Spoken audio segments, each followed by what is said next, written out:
دیکھیں ہمارے جو سنیکس ہوتے تھے یعنی کہ ہمارے جو کھانے پینے کی چیزیں ہوتی تھی بیکری کے بسکٹ تو نہیں ہوتے تھے ہمارے زمانے میں دانے ہوتے تھے چنے کے مکئی کے دانے باقی اور سارے دانے جو کھاتے تھے جو فائبر ہوتا تھا پھر ہمارے گاؤں میں جب تھا سلسلہ آئی تھنک بہت سارے گاؤں ایسے ہوتے ہیں جہاں پہ جو بسکٹ ہوتا تھا وہ ایک ٹاپ ہوتی تھی سوکھی روٹی ہوتی جی اور وہ فرسٹ کلاس ہیلدی قسم وہ آج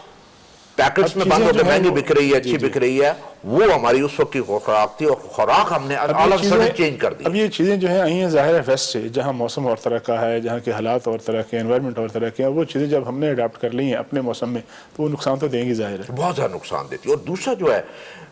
ایک جو ہے وہ سگریٹ نوشی کی جو عادت ہے اس کو ختم کرنا ہے گھر میں پیرنٹس نے چیک کرنا ہے کہ بچے سگریٹ تو نہیں پیتے اسکول جاتے ہیں کالج جاتے ہیں وہاں پہ تو نہیں پیتے کہیں اور جو دوستوں میں ہوتے ہیں پھر تو نہیں پیتے کیونکہ بچے یہ عادت پک کرتے ہیں دوستوں سے کہ ایک شوگر کے چکر میں شروع کرتے ہیں پھر اس کے بعد ریگولر سموکر بن جاتے ہیں سموکر جو ہے ان کی جو number 1 disease number 1 risk factor in میں ہوتا ہے ان کو ٹائم سے پہلے ہارٹ اٹیک ہوتا ہے تو ڈیمیج بہت زیادہ ہوتا ہے اور نہ صرف ہارٹ کا ہوتا ہے اسٹروک کا فالج کا اٹیک ہوتا ہے پھیپھڑوں کی بیماری ہوتی ہے پھیپھڑوں کے کینسر ہو جاتے ہیں تو سگریٹ نوشی جو ہے اس میں وہ بہت ضروری ہے کہ گورنمنٹ جو ہے کیمپین چلائے گورنمنٹ اس پہ کام کر رہی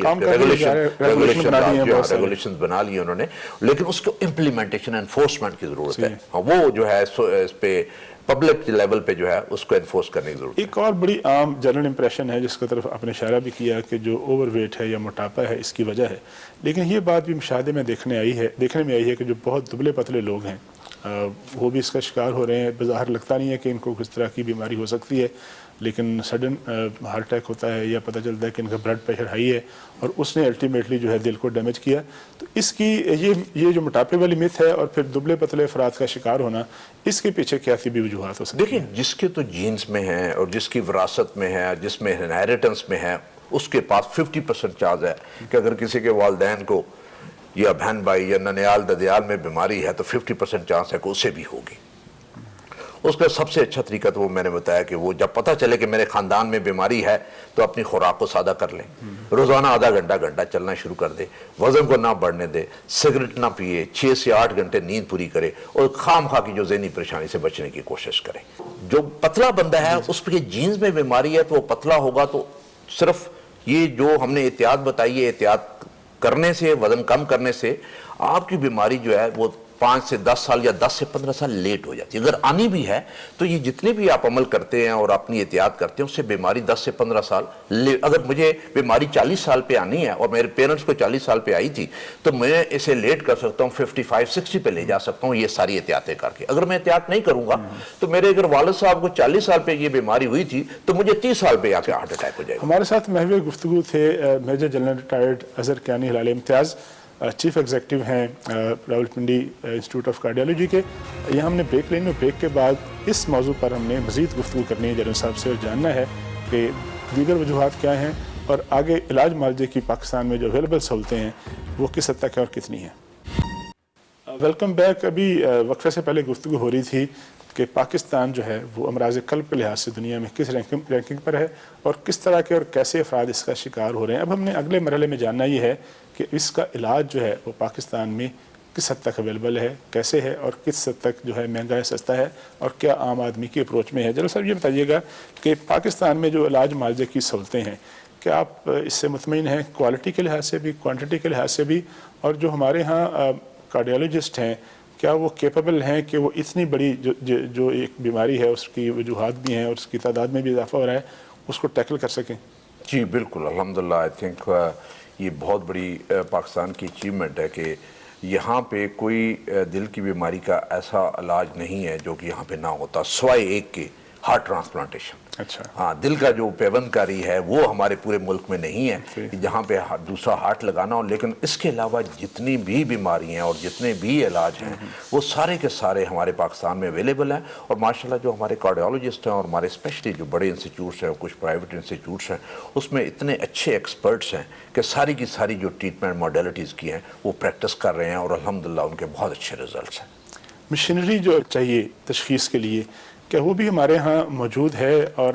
کیا اس کو لانے میں جو رکاوٹیں ہوتی ہیں مختلف جو ریگولیشنز کی وہ ایسی ہیں کہ ہر جو طبی جو شفا خانہ ہے سرکاری ہو یا غیر سرکاری ہو وہ اس کو آسانی سے لا سکتا ہے؟ بالکل لا سکتا ہے، اور گورنمنٹ کی بڑی سپورٹ ہے اس میں، کچھ چیزوں پہ انہوں نے ٹیکس جو ہے وہ معاف کیا ہوا ہے، اور وہ مشینیں جو کہ ہماری ڈائگنوسٹک یا ٹریٹمنٹ کے لیے چاہیے، ایک یہ ہے کہ فوراً ہی وہ اویلیبل ہو جاتی ہیں۔ اب ہمارا جو اسپتال ہے as compare to other institute جو باقی انسٹیٹیوٹ ہیں بڑا چھوٹے عمر کا ہے، انفینسی میں ہے ابھی۔ ہم 2012 میں کمیشن ہوئے، 13 میں ہم نے اینجیوگرافی اینجیوپلاسٹی سرجری شروع کی، لیکن اس کے باوجود یہ اس کے پاس ہر طرح کی فیسلٹی موجود ہے، اس کے پاس وہ اکوپمنٹ موجود ہے جو شاید کسی اور اسپتال کے پاس بھی نہ ہو، لیکن وہ اسی بجٹ میں ہم نے منگوایا جو گورنمنٹ نے ہمیں بجٹ دیا، اس بجٹ کو ہم نے جوڈیشیسلی اور اچھے طریقے سے ہم نے استعمال کیا ہے، جو ہماری ضرورت تھی، اشد ضرورت تھی، جو ہمارے مریضوں کو اشد ضرورت تھی، اس کو پرائرٹی بیسس پہ کر کے، تو الحمدللہ اب ہمارے پاس ہر طرح کی جو فیسلٹی ہے وہ موجود ہے۔ ابھی آپ نے تھوڑی دیر پہلے گفتگو کی کہ پرائیویٹ جو اسپتال ہیں، چھوٹے اسپتال ہیں، نجی اسپتال ہیں، وہاں بھی اچھی سہولتیں ہیں، یہ درست ہے، درست ہوگا، لیکن ایک پبلک میں عام تاثر یہ ہے کہ جیسے ہی کوئی جو مریض ہے وہ کسی پرائیویٹ ہاسپٹل میں پہنچتا ہے، خاص طور پہ دل کے مرض میں مبتلا، تو اس کا فوری طور پر بائی پاس کر دیا جاتا ہے۔ لوگ سمجھتے ہیں کہ شاید پیسے بٹورنے کے لیے یا فیسیں لینے کے لیے ایسا ہوتا ہے۔ کیا ایسا ہوتا ہے؟ ایک ڈاکٹر کی اخلاقیات جو ہیں اس کو اجازت دیتی ہے کہ وہ صرف کاروبار کے لیے کسی کا بائی پاس کر دے، ضرورت نہ ہو اس کی؟ اس طرح ممکن ہے، ہوتا ہے اس طرح؟ دیکھیں، یہ جو اچھے سیٹ اپس ہیں جہاں پہ پروفیشنل لوگ بیٹھے ہیں، جنہیں اپنی ریپوٹیشن کا ڈر ہوتا ہے کہ یہ جب میں نے اوپینین دینی ہے، اس اوپینین کو لوگوں نے فالو کرنا ہے،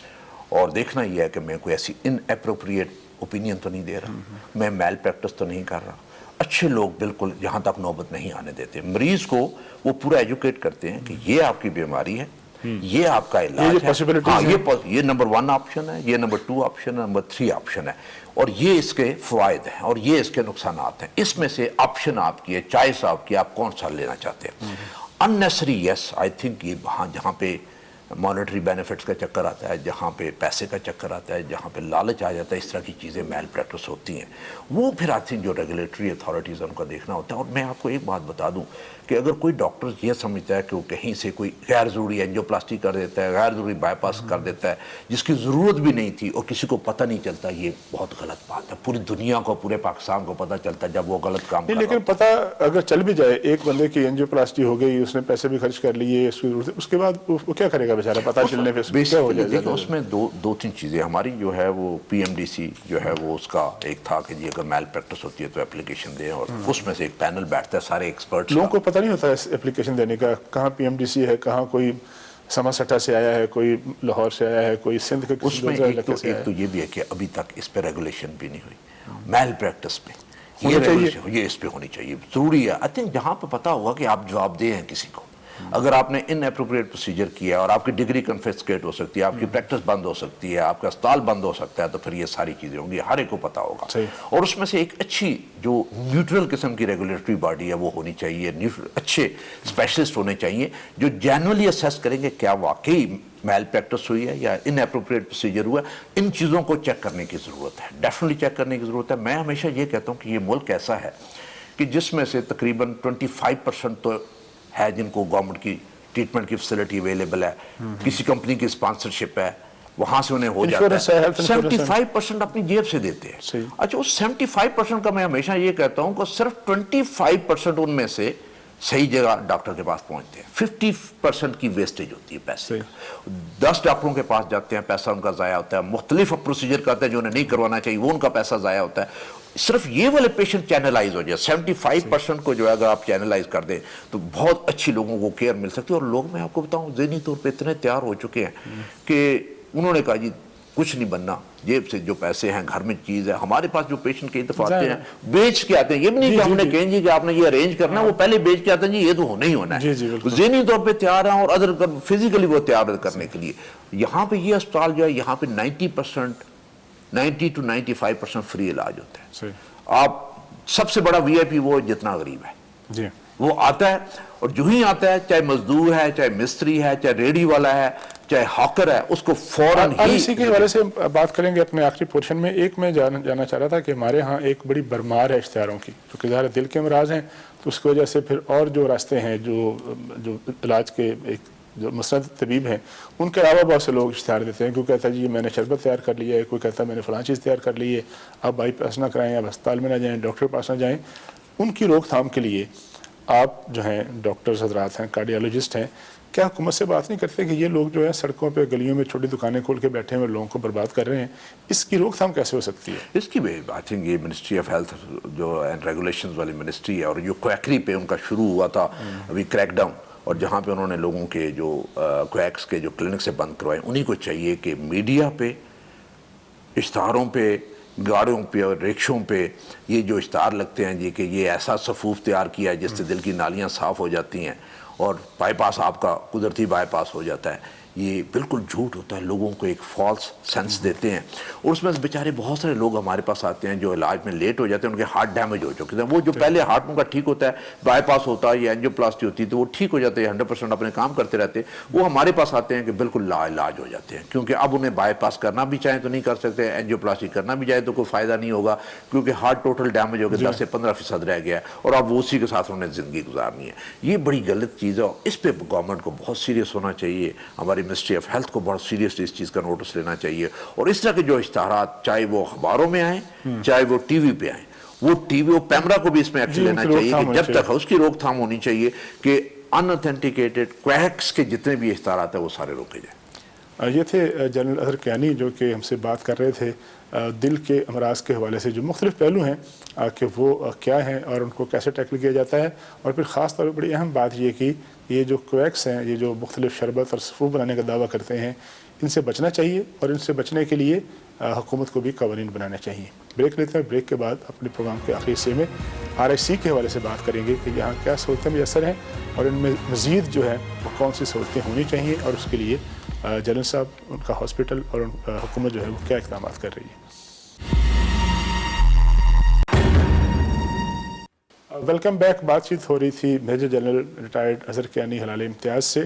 ملک کے معروف کارڈیالوجسٹ, جن سے ہم آج گفتگو کر رہے ہیں. جنرل صاحب, آپ RIC کو ہیڈ کر رہے ہیں. اس علاقے میں میرا خیال ہے کہ ون آف دا بیسٹ جو ہے state of the art hospital ہے. اس میں کتنے لوگوں کو کیٹر کرتے ہیں آپ روزانہ, کس طرح کے مریض آتے ہیں, اور اگر تعداد پوچھی جائے تو وہ کتنی ہے, اور اس میں اس کو مزید سہولتیں فراہم کرنے کے لیے آپ کیا اقدامات کر رہے ہیں؟ دیکھیں, ابھی تو الحمدللہ ہمارے پاس اتنا رش ہو گیا ہے, اور یہ پنجاب کے ایسے کونے میں جو پنجاب کو بھی یہ لک آفٹر کرتا ہے, اور ساتھ اس کا KPK لگتا ہے, AJK لگتا ہے, ناردرن ایریاز لگتے ہیں, اور کئی دفعہ ہمارے پاس پیشنٹ جو ہے وہ افغانستان سے بھی آ جاتے ہیں. ہاں جی, کیونکہ یہ فیسلٹی ہے, اور اس میں یہاں پہ ہر طرف, اور یہ ماشاءاللہ ایسا واحد اسپتال ہے جس کے 12 مہینے کوئی مشین خراب نہیں ہوتی, جس کے 12 مہینے کوئی دوائی ختم نہیں ہوتی, اور جس کی 12 مہینے ایمرجنسی چلتی رہتی ہے. اور یہ واحد اسپتال ہے جس میں کبھی بجلی جاتی نہیں ہے, کیونکہ اس کا بیک اپ ہے اور اچھا سسٹم رکھا ہوا ہے جس میں سے کوئی مشین جو ہے وہ آؤٹ آف آرڈر نہیں ہے. ہمارا اپنا مینٹیننس سسٹم ہے, ہمارا اپنا بایو میڈیکل ڈپارٹمنٹ ہے, اور وہ واحد وجہ ہے کہ ہمارا جو اکوپمنٹ ہے وہ ہمیشہ فنکشن حالت میں رہتا ہے, چاہے چھوٹا اکوپمنٹ ہے چاہے بڑا اکوپمنٹ ہے. اور ہمارے بہت سارے اکوپمنٹ جن کی لوگ لاکھوں کے حساب سے, کروڑوں کے حساب سے کانٹریکٹ ہوتا ہے, مینٹیننس کانٹریکٹ ہوتا ہے, ہم کوئی مینٹیننس کانٹریکٹ نہیں کرتے, ہم گورنمنٹ کا وہ پیسہ بچاتے ہیں, اس کی مینٹیننس ہم خود کرتے ہیں. ہماری ورک شاپ ہے, ہماری پوری ٹیم ہے, اور وہ کریڈٹ اس ٹیم کو جاتا ہے کہ جنہوں نے یہ سارے کا سارا اکوپمنٹ اور سارا فنکشن, چاہے وہ بجلی والا سلسلہ ہے, ایئر کنڈیشننگ والا سلسلہ ہے, ہیٹنگ والا سلسلہ ہے, وہ بالکل فنکشنل سے رکھتے ہیں. تو سی کے حوالے سے آپ کے ذہن میں کیا اقدامات ہیں؟ اس کو ایکسپینشن کرنا ہے, ظاہر ہے اتنی ساری سروس کے باوجود تعداد اتنی ہے لوگوں کی جو آتے ہیں آپ کے پاس کہ وہ پورا کرنا ممکن نہیں ہے, تو اس کی توسیع کے حوالے سے آپ کے ذہن میں کیا پلان ہے؟ اس میں ہمارا دیکھیں, ابھی آج کل ہمارے پاس جو OPD ہے وہ 2500 سے لے کے 3000 مریض پر ڈے کے حساب سے آ رہے ہیں. یہ کہاں 500 سے سلسلہ شروع ہوا تھا, اور بڑھتے بڑھتے ابھی 2500, اور جس دن ہمارا بہت زیادہ رش ہوتا ہے 3000 تک OPD پہنچتے, وہ ہم مینیج کر رہے ہیں, انہیں فری میڈیسن بھی دے رہے ہیں, ان کے ٹیسٹ بھی کر رہے ہیں, اور یہ بڑھتا چلا جائے گا, اور ہمیں ایکسپینشن کی ضرورت ہے. ہم نے ریسنٹلی جو چیف منسٹر پنجاب, ان سے ہماری بات ہوئی تھی, وہ یہاں پہ وزٹ پہ آئے تھے, ویری کائنڈ آف ہم, کہ جی کہ انہوں نے اپروول دے دی کہ ہمارے یہاں پہ انڈر ون روف ایک ہمارا کانسیپٹ تھا کہ یہ ہم ہارٹ والی سروس تو دے رہے ہیں جو ہارٹ کی بیماریاں ہیں, پھر ایک بیماریاں ہیں جو دماغ سے لے کے نیچے پاؤں تک جہاں نالیاں بند ہوتی ہیں اس کی اینجیوپلاسٹی انڈر ون روف, یعنی ایک ہی اسپتال میں, ایک ہی بلڈنگ میں ساری فیسلٹیز موجود ہوں, چاہے دماغ کی ہم اینجیوپلاسٹی کریں, نالیوں کی کریں, کروٹیڈ کی کریں, کڈنیز کی کریں, ٹانگوں کی کریں, اور ساتھ ہی ساتھ ان کے سرجنز بھی ہیں, جیسے نیورو سرجن ہے, واسکولر سرجن, وہ بھی ہمارے پاس ہوں, نیورو ریڈیالوجسٹ ہیں وہ بھی ہمارے پاس ہوں, انٹرونشنل ریڈیالوجسٹ ہیں وہ ہمارے پاس ہوں. جو سب سے بڑا کریڈٹ اس ادارے کو جاتا ہے وہ یہ جاتا ہے کہ اس نے اسٹروک پروگرام پہلے شروع کیا, یعنی یہ ہماری فیلڈ نہیں تھی, کیونکہ ہمارے پاس مریض آتے تھے جن کو فالج ہوتا تھا, سٹروک ہوتا تھا, اس کی ہم نے اینجیوپلاسٹی کرنی شروع کر دی.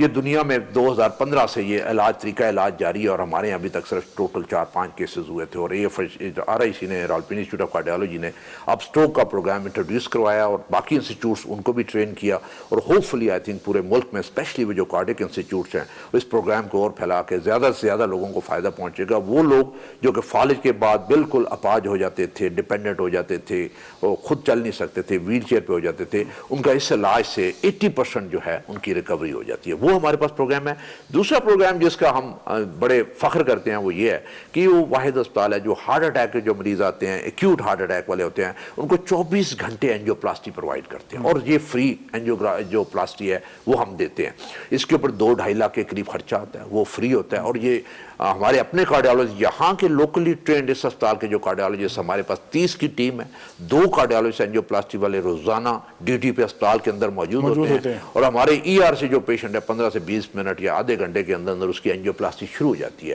اور یہ پنجاب میں کسی اور اسپتال میں 24 گھنٹے یہ سروس اویلیبل نہیں ہے. آپ سمجھتے ہیں کہ پنڈی میں ایک اور اسپتال چاہیے اسی لیول کا, اس کو ایکسپینشن ہونی چاہیے, یا ایک, کیونکہ تعداد بہت زیادہ ہے, اس طرح کی ہے ذہن میں آپ کے پلان؟ اس میں یہ ہے کہ جیسے اسلام آباد میں وہاں پہ ایک ایکسپینشن کوئی ایک اور کارڈک سینٹر ہو جائے, ورک لوڈ تو بہت زیادہ ہے. آئی تھنک وہ لوگوں کو جو ہے اس کی ضرورت ہے, اور یہ ضرورت روزانہ بڑھتی جائے گی, آبادی بھی بڑھتی جائے گی, فیسلٹیز جتنی زیادہ ہوں وہ, اگر ہمارا KPK کا جو سیٹ اپ ہے وہ اچھا کام کرنا شروع کر دے, وہ لوڈ شیئر کر لے, جو اپنے لوگ ہیں ان کو دیکھنا شروع کر دے. اسی طرح AJK میں ان کا ایک سینٹر ایٹ لیسٹ ضرور ہونا چاہیے جہاں پہ وہ اپنے لوگوں کو لک آفٹر کریں. کوئی اسپیشلائز کیئر چاہیے جہاں پہ ہمارے اسپتال کی ضرورت ہے وہ صرف پیشنٹ ادھر ریفر ہو, تو وہ بہت ضرورت ہے. اس کی ایکسپینشن کی ضرورت ہے وہاں پہ. جیسے میں کہہ رہا تھا کہ اس کو ہم بنا رہے ہیں, یہ پہلا Pakistan heart and vascular institute ہونے جا رہا ہے, اور اس کے اوپر 7 to 8 بلین کا خرچہ ہے جو کہ گورنمنٹ کو دیا, اور انہوں نے ہماری پیسے پہ اس پہ بات ہو رہی ہے. تو ہوپ فلی جب یہ ہو جائے گا تو یہ پھر 500+ بیڈڈ ہو جائے گا. اور یہ جب وہ پھر کیونکہ ہمارے پاس وہ ورک لوڈ بھی بڑھ جائے گا, سٹروک والے پیشنٹ بھی آئیں گے, پیرفرل اینجیوپلاسٹی جن کی ٹانگوں ہوگی یا ہاتھوں کی نالیاں جو بند ہیں ان کو بھی اینجیوپلاسٹی ساتھ ہوگی, تو یہ ورک لوڈ بڑھتا چلا جائے گا. اور یہ واحد سینٹر ہوگا پورے ملک میں جو برین سے لے کے نیچے پاؤں تک کی نالیوں کا علاج کر رہا ہوگا. تو وہ ہمارا ورک لوڈ بڑھے گا, ہمیں پھر زیادہ سٹاف کی ضرورت ہوگی. وہ ہم نے اس کا PC1 بنا کے بھیج دیا ہے, تو ہوپ فلی وہ جب ہو گیا تو انشاءاللہ یہ بہت بڑی سروس اس ایریا میں ہوگی. کچھ عرصہ پہلے آپ کو یاد ہوگا کہ ملک میں ایک بڑی ڈیبیٹ چلی, سپریم کورٹ نے بھی نوٹس لیا ہے, جو اسٹنٹ تھے وہ غیر معیاری تھے, پیسے زیادہ لیے جا رہے تھے, اور بڑی عجیب و غریب قسم کی ایک ڈیبیٹ تھی. کیا آپ سمجھتے ہیں کہ پاکستان میں جو اسٹنٹ اویلیبل ہیں وہ معیاری ہیں, اور جو پیسے لیے جاتے ہیں مریض سے یا اس کے لواحقین سے وہ ٹھیک ہیں, یا اس کو بہتر کر لیا گیا ہے اس ڈیبیٹ کے بعد؟ جی وہ سپریم کورٹ نے نوٹس لیا تھا, اور وہ کافی بہت بڑا سکینڈل بنا تھا, اور اس میں سے پھر ایک نیشنل انٹرونشنل کارڈیالوجی بورڈ بنا تھا, NICB, اور اس کو کیونکہ جو سینئر موسٹ تھا جس میں میں تھا, اس کو انہوں نے اس کا چیئرمین بنایا تھا. اور جو کارڈک انسٹیٹیوٹس تھے, ہیڈس تھے, جس میں لاہور کا پنجاب انسٹیٹیوٹ آف کارڈیالوجی تھا, اور NICVD کراچی سے national institute of cardio vascular disease, Peshawar سے اور بلوچستان سے جو ہیڈ تھے کارڈک انسٹیٹیوٹس کے, ان کو ممبر بنایا گیا تھا. اور اس پہ انہوں نے کہا تھا کہ ایک تو پرائسز ٹھیک کرنی ہے, ایک جو اس کی کوالٹی ہے اس کو آپ نے چیک کرنا ہے کہ کوالٹی ہے ٹھیک ہے کہ نہیں ہے. تو ہم نے اس پہ ایک جو لسٹ تھی اچھے کوالٹی والے اسٹینٹ کی پہلے بھیجی, دوسری نوٹیفیکیشن ہم نے بھیجی, ابھی اس پہ بات چل رہی ہے. وہ ڈریپ والوں نے ذرا لیٹ کر دیا, اور ہم اس میں یہ دیکھ رہے ہیں کہ صرف وہ اس لسٹ میں شامل کیے جائیں جو کوالٹی والے اسٹینٹ ہیں. جو کوالٹی والے نہیں ہیں وہ اس میں نہ شامل, جو چاہے بے شک ڈریپ نے رجسٹر کر لیا ہے, لیکن جب تک ہم اس کو اوکے نہیں کریں گے, NICB نہیں کرے گا, وہ مارکیٹ میں نہیں آ سکتے, مریضوں میں نہیں ڈالنے چاہیے. تو وہ لسٹ اس حساب سے چل رہی ہے. دوسری لسٹ ہم نے بھیجی ہوئی ہے, اس کا ہمارے پیرامیٹرز ہیں, ایک سرٹن کرائیٹیریا ہے کہ یہ جس ملک نے یہ بنایا ہو اس ملک میں استعمال ہو رہے ہیں, اور 1000 سے مریضوں کے اوپر اختیار ہو چکے, ان کی سیفٹی اسٹیبلش ہو چکی ہو, ان کی جو ایفیکیسی ہے وہ اسٹیبلش ہو چکی ہو, اور اس کا ڈیٹا ہو, سائنٹیفک ڈیٹا ہو, ٹرائل ڈیٹا ہو, اس کی ایویڈنس ہو گئی وہ ٹھیک ہے, تو پھر وہ ہم شامل کریں گے. تو اس میں آئی تھنک جو NICB کا چیک ہے وہ بہت اچھا چیک ہے, اور یہ سپریم کورٹ نے بنایا ہوا کافی حد تک بہتر ہو گیا ہے. پہلے جو پرائسز 1.5 لاکھ کا جو ایک سٹنٹ آتا تھا اب 1 لاکھ سے کم پہ آ گیا, اور ایک سٹنٹ جو ہے وہ